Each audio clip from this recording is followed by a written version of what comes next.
And think about a story a little bit further on down the line, the plagues in the time of the early Christians. The response of early Christians to plague was remarked upon even by some of the church's bitterest enemies, like the Emperor Julian in the 3rd century, whose attempt to revive the old Roman religions was marked by his exhortation to the pagan priests that they should try to emulate the way that Christians cared for the sick. The epidemics, these two large epidemics in 165 to 180 and 251 to 270, these epidemics were an occasion for Christians to practice the care for the sick, the mutual care that they'd already developed in their own little communities.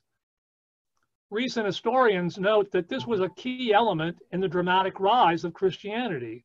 It wasn't just that the upheaval of having a third to more than a third of the entire population die in these plagues opened up things, destabilized the society so that there was room for change.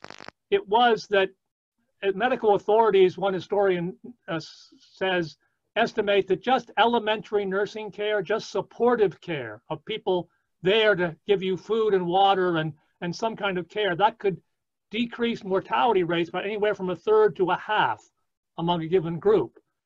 And saving people who would survive if they except they became too weak to care for themselves in those basic ways. So the result could appear miraculous. By providing that kind of care to their own community and to those around them who were not part of the Christian community, Christians literally healed the dying, as they said, and often gave their own lives in what they thought was a way to emulate the practice of their Lord. But by the by, it also increased the Christian population, the Christian proportion of the population, and attracted converts. So before the plagues, before the Antonine Plague, Christians were less than 1% of the Roman population. After the plague of Cyprian, they were well over 10%. And by the middle of the 4th century, they were well over a half. So plague played a bigger role in Christian history than we sometimes think.